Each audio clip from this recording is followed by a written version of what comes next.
The end of bipolarity part number 2। I hope आपको first part अच्छा लगा होगा यार। तो सीधा इसको चालू करते हैं बिना टाइम वेस्ट किए। इस वीडियो में भी हम इस चैप्टर के 3 टॉपिक कवर करने वाले हैं। तो जो हमारे सामने पहला टॉपिक आता है वो है यार, why did the Soviet union disintegrate. सबसे बड़ा एक क्वेश्चन आता है यार कि ऐसा क्या हो गया जो यूएसएसआर एकदम से डिसइंटीग्रेट हो गया। वर्ल्ड का सेकंड मोस्ट पावरफुल कंट्री में ये था, तो एकदम से ऐसा क्या हो गया। ये बहुत ही एक इंपॉर्टेंट क्वेश्चन है यार, क्योंकि अगर एक बात हम देखें तो ऐसा नहीं था कि पहला कोई पॉलिटिकल सिस्टम है जो कोलैप्स हुआ, और ये भी नहीं है कि ये आखिरी था। पास्ट में भी हमें बहुत सारे देखने को मिले और फ्यूचर में भी बहुत सारे देखने को मिल सकते हैं। लेकिन कुछ ऐसे यूनिक फीचर है यार जो सोवियत कोलैप्स को थोड़ा सा अलग बनाते हैं।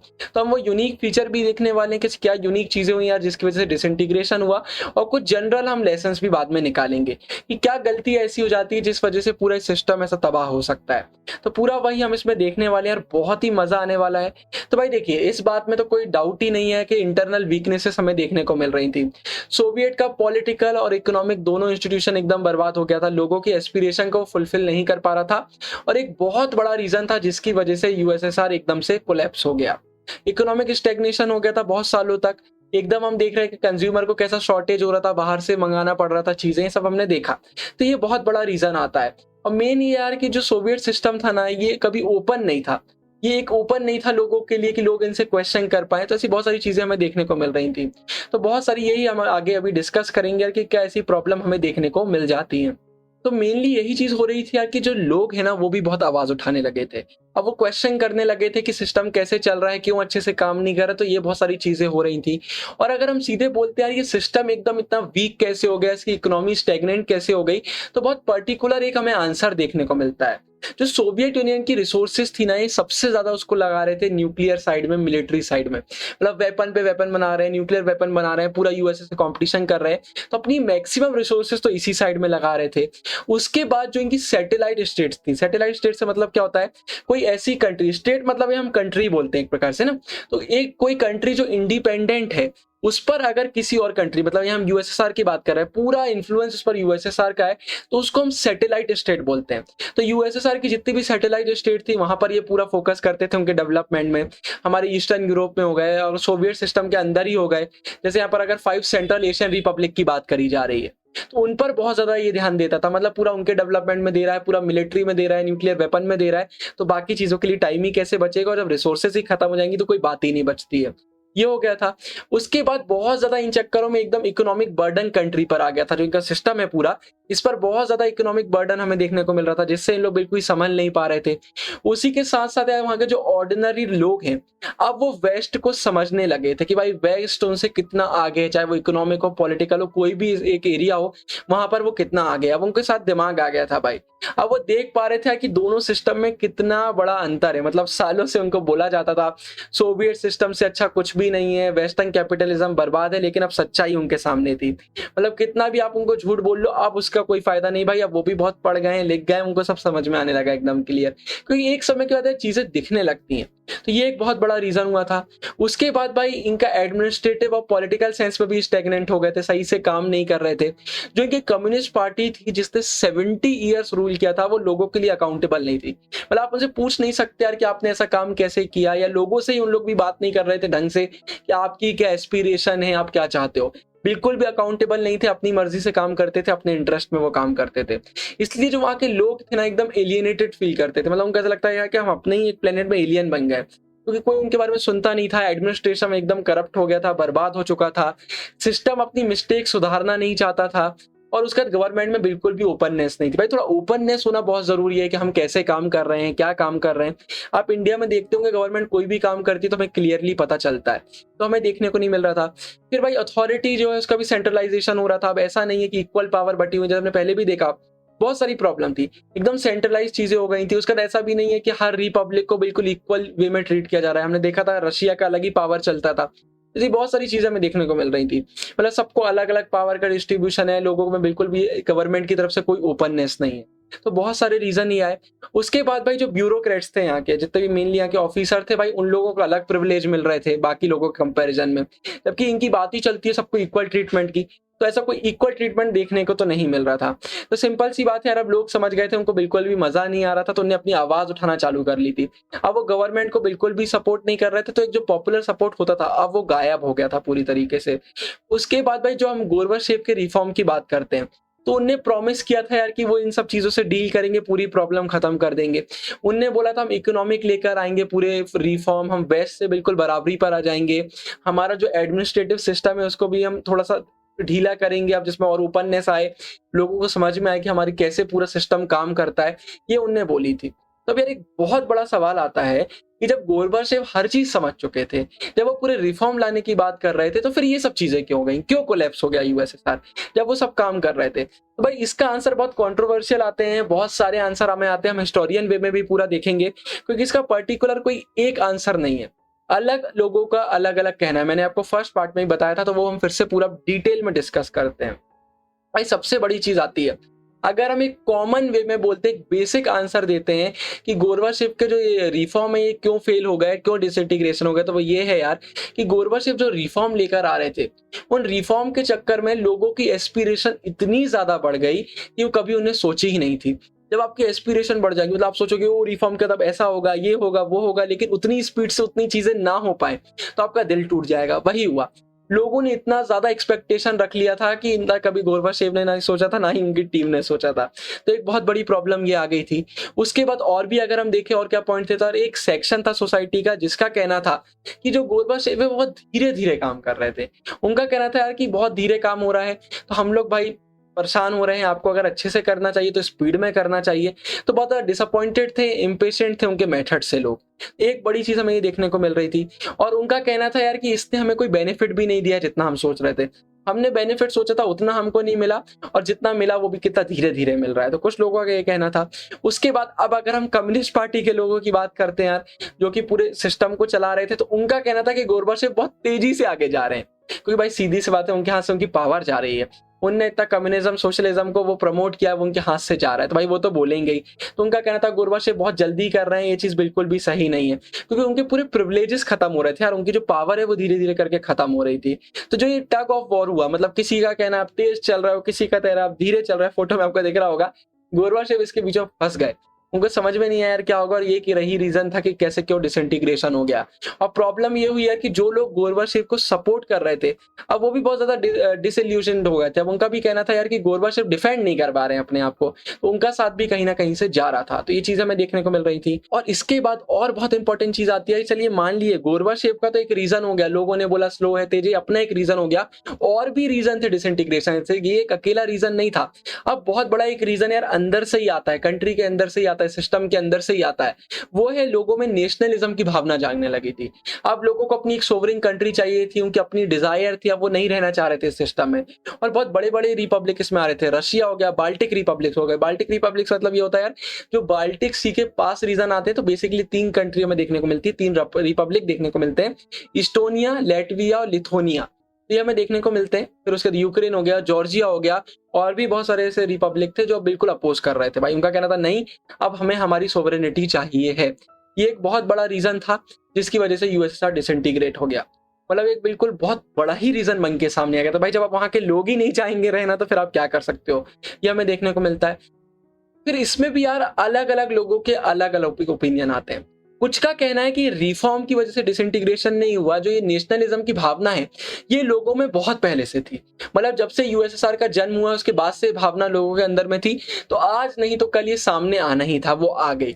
मतलब इनका ये नहीं कहना है कि सिर्फ रिफॉर्म की वजह से ये चीज हो रही है, उनका कहना है नेशनलिज्म की भावना थी तो आज नहीं तो कल इंटरनल स्ट्रगल तो होने ही वाला था। लेकिन ये एक व्हाट इफ क्वेश्चन है यार, कि अगर ऐसा होता तो इस पर हम एकदम घुस तो नहीं सकते हैं, लेकिन ये पॉइंट गलत भी नहीं है। थी लोगों में नेशनलिज्म की भावना, तो ऐसा हमें देखने को मिल सकता था। इंटरनल प्रॉब्लम कभी ना कभी आनी थी, क्योंकि भाई साइज बहुत बड़ा था और डाइवर्सिटी बहुत ज्यादा थी, तो हो सकता है इंटरनल डिस्टर्बेंसेस हमें देखने को मिल जाते। फिर कुछ का ये कहना है यार कि जो गोरबाचेव के रिफॉर्म थे, इनने नेशनलिस्ट वाले लोगों का डिससेटिस्फेक्शन और बढ़ा दिया। अब लोगों की अपेक्षाएं अलग थी, उनके एस्पिरेशन अलग थे। रिफॉर्म पसंद नहीं आया, वो बहुत ज्यादा डिससेटिस्फाइड हो गए, तो इस वजह से एकदम से और नेशनलिज्म की भावना और बढ़ गई, जिसको ना गवर्नमेंट कंट्रोल पर कर पाई ना रूलर। तो एक ये भी ओपिनियन आता है, सबके ओपिनियन आते हैं यार, इसमें हम डिबेट कर सकते हैं। आप किसी एक पर्टिकुलर ओपिनियन को सही नहीं बोल सकते, यही कमाल होता है भाई हिस्ट्री और पॉलिटिकल साइंस का। कुछ चीजें ऐसी होती है जो सीधे फैक्ट होती है, कुछ चीजें ऐसी होती है जहां पर हम सिर्फ डिबेट कर सकते हैं। फिर इसके बाद एक और बहुत इंटरेस्टिंग चीज आती है, वो ये है यार कि कोल्ड वॉर के समय सबका मानना था कि यार कभी भी नेशनलिस्ट अनरेस्ट कभी भी होता है, अगर कोई रीजन है ऐसा जहां पर एकदम से लोगों में नेशनलिज्म की भावना आती है, तो वो सेंट्रल एशिया रिपब्लिक से ही होगा। ऐसा इसलिए बोलना था यार क्योंकि एथनिक और रिलीजियस दोनों वे में ये एकदम डिफरेंस है इनमें। सिंपल सी बात है यार, यूएसएसआर बहुत बड़ा था तो डाइवर्सिटी बहुत ज्यादा थी, तो सेंट्रल एशियन रिपब्लिक एकदम अलग वे में हो गई थी, इनका पूरी चीजें थोड़ा रिलीजियस वे में अलग थी, एथनिक वे में अलग थी। तो बोला जा रहा था यहीं से हमें देखने को मिलेगा। और ये भी था यार, ये पूरे सोवियत यूनियन से थोड़े अलग थे, जैसे मैंने बोला डाइवर्सिटी ज्यादा थी और थोड़े से इकोनॉमिकली बैकवर्डनेस थी इस एरिया में, तो बोला जा रहा था यार यहीं से हमें देखने को मिलेगा। लेकिन ऐसा नहीं हुआ। अगर हम बोलते हैं नेशनलिस्ट डिससेटिस्फेक्शन हमें सबसे ज्यादा देखने को कहां से मिलता है यार, तो सोवियत यूनियन के सबसे स्ट्रॉन्गेस्ट पार्ट्स में हमें देखने को मिलता है। हमें यूरोपियन साइड में ज्यादा देखने को मिलता है, एकदम प्रॉस्पेरस पार्ट में देखने को मिलता है, मतलब जो अच्छे खिल रहे थे एकदम। ऐसा नहीं है कि वो इकोनॉमिकली बैकवर्ड थे, जैसे रशिया हो गया, हमारा बाल्टिक एरियाज हो गया, यूक्रेन हो गया, जॉर्जिया हो गया, यहां से हमें देखने को मिल रहा था।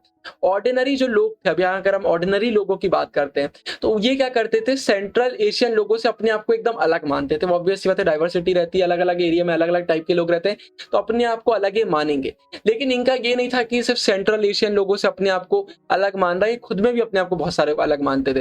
मतलब अलग अलग रीजन में अपने आप को थोड़ा सा डिस्क्रिमिनेशन देखने को मिल जाता था ऑर्डिनरी लोगों में। तो क्योंकि इन लोगों का ये कहना था यार कि हम सोवियत यूनियन को बनाने के लिए बहुत ज्यादा इकोनॉमिक प्राइस दे रहे हैं कुछ बैकवर्ड रीजन को ऊपर उठाने के लिए। मतलब सिंपल भाषा में अगर इसको हम बोले तो आप समझ लीजिए, 4 लोग हैं, 4 में से 2 एकदम रिच हैं, 2 गरीब हैं।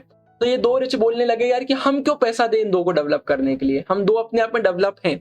यही इन लोग कह रहे थे। लोगों का बोलना था यार कि हम कुछ ज्यादा ही पे कर रहे हैं बैकवर्ड रीजन को आगे बढ़ाने के लिए। भाई अब एक ग्रुप है सोवियत यूनियन, तो वहां तो अलग अलग लोग रहेंगे, डाइवर्सिटी भी रहेगी, इकोनॉमिक बैकग्राउंड भी सबका अलग रहेगा।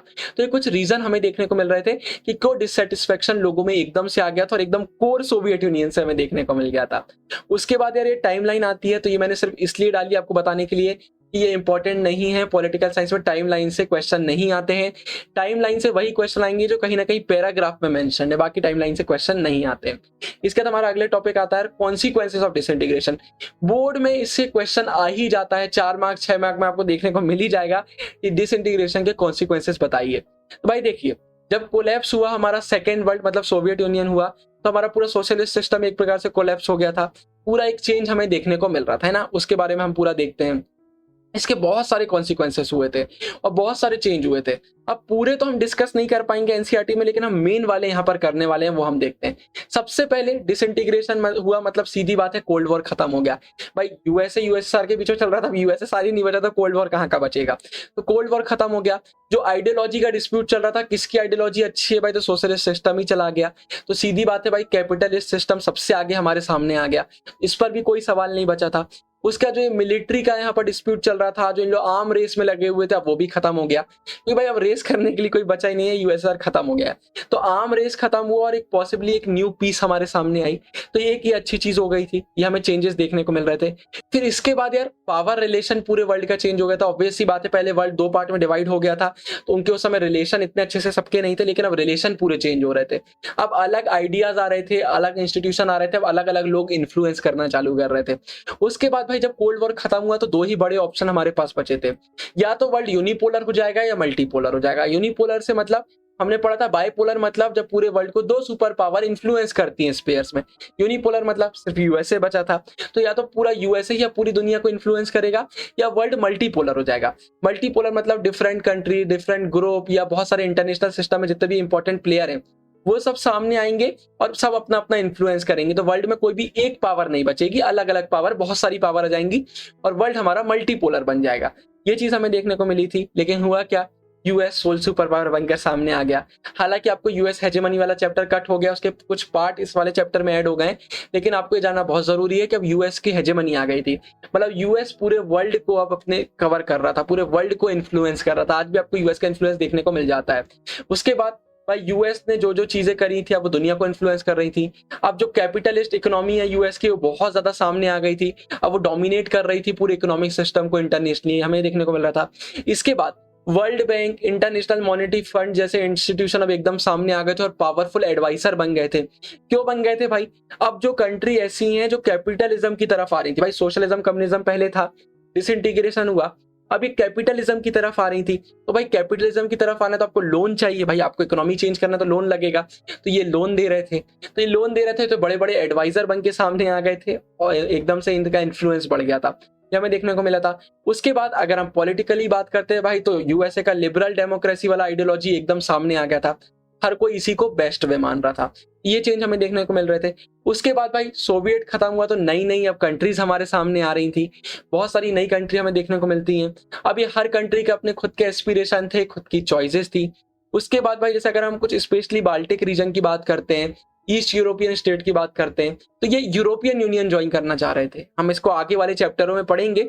इनका मन था यूरोपियन यूनियन ज्वाइन करते हैं, कुछ नाटो ज्वाइन कर रहे थे, नॉर्थ अटलांटिक ट्रीटी ऑर्गेनाइजेशन, हमने इसके बारे में चैप्टर 1 में पढ़ा था। तो अब सबका पूरा तरीका चेंज हो गया था, अब इनके मन में जो अच्छा इनको लग रहा था वो ये कर रहे थे। ये चेंज हमें देखने को मिला। उसके बाद भाई जो हमारा सेंट्रल एशियन कंट्रीज है, जो सेंट्रल एशिया में लाया करती है भाई, वो अपने जोग्राफिकल एरिया का एडवांटेज ले रहे थे। अभी सबसे अच्छे रिलेशन रख रहे थे, रशिया के साथ भी इनने अच्छे रिलेशन रखे, इन्हें वेस्ट के साथ अच्छे करे, यूएस के साथ, चाइना के साथ और भी कंट्रियों के साथ इन्हें रिलेशन अपने सबके साथ अच्छे करना चालू कर दिए थे। तो भाई अब इंटरनेशनल सिस्टम में बहुत सारे नए प्लेयर हमको देखने को मिल रहे थे, सबकी अपनी आइडेंटिटी थी, अपना इंटरेस्ट था, अपना इकोनॉमिक और पॉलिटिकल डिफिकल्टीज थी। अब बहुत सारे नए इशू थे जो हमारे सामने आने वाले थे, बहुत सारी नई चीजें थी जो हमारे सामने आने वाली है। अब इसके बाद हमारा इस वीडियो का लास्ट टॉपिक आता है शॉक थेरेपी इन पोस्ट कम्युनिस्ट रिजीम्स।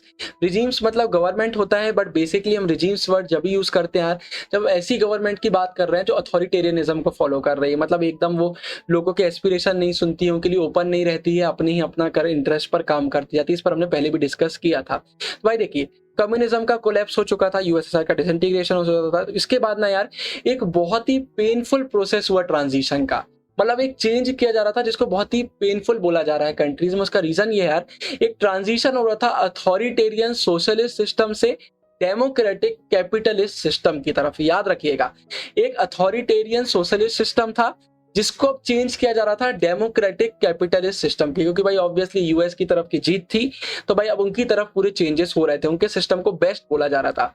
तो भाई जो ये मॉडल है ट्रांजिशन का, ये रशिया में, सेंट्रल एशिया में और ईस्ट यूरोप में किसने इन्फ्लुएंस किया था? वर्ल्ड बैंक ने और आईएमएफ ने। हमने इसके बारे में पहले भी देखा, ये इसको इन्फ्लुएंस कर रहे थे और इसी को हमने बोला शॉक थेरेपी।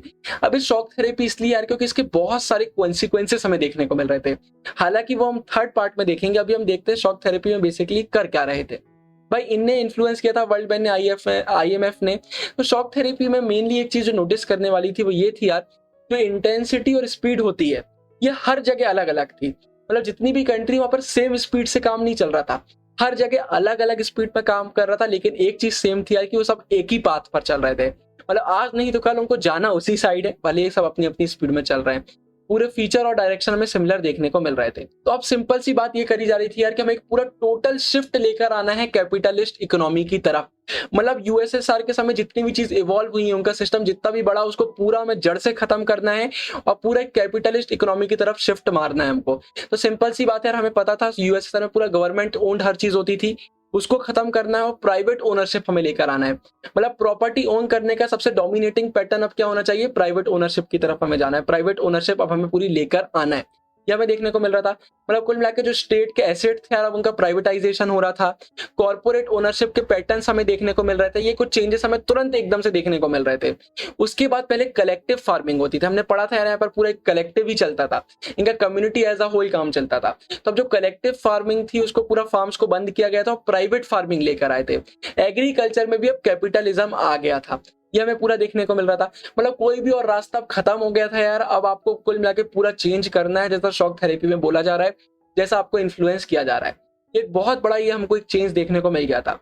उसके अंदर अगर हम शॉक थेरेपी की बात करते हैं तो जो इकोनॉमीज है ना, उनके एक्सटर्नल ओरिएंटेशन में भी हमें चेंज देखने को मिल रहे थे।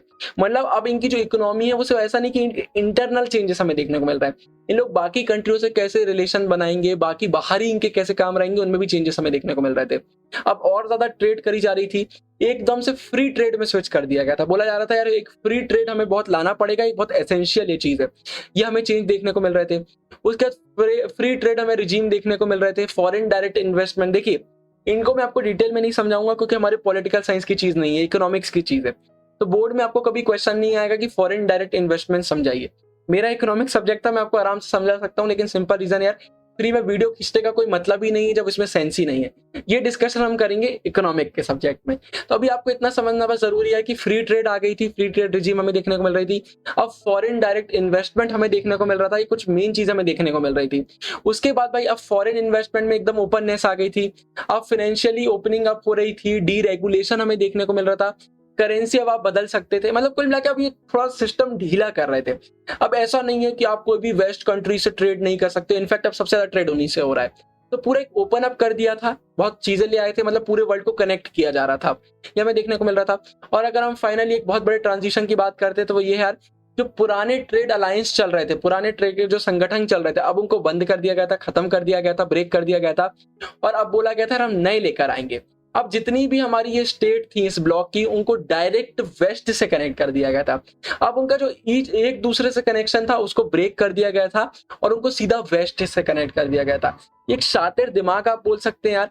वेस्ट से कनेक्ट करने से इनको फायदा क्या हुआ, जब आप वेस्ट से पूरी तरीके से कनेक्ट हो गए हो तो एक समय आया जब वेस्ट ने आपको एब्जॉर्ब कर लिया।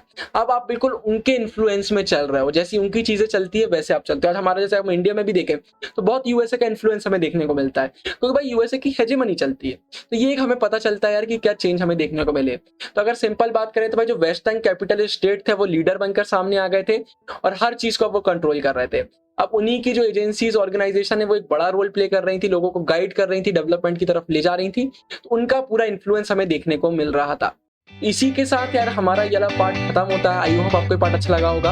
अगले पार्ट में सबसे पहले हम देखेंगे यार कि अभी शॉक थेरेपी के कॉन्सिक्वेंसेस क्या हमें देखने को मिल रहे थे। तो अगर ये वीडियो आपको अच्छी लगी तो वीडियो को लाइक कीजिएगा, चैनल को सब्सक्राइब कीजिएगा। कोई भी डाउट बचता है आप कमेंट में पूछ सकते हैं, आपको एंड स्क्रीन में अगला पार्ट मिल जाएगा। बाकी मैं तो मिलता रहूंगा नई वीडियोस में, तब तक के लिए साइनिंग ऑफ, बाय बाय।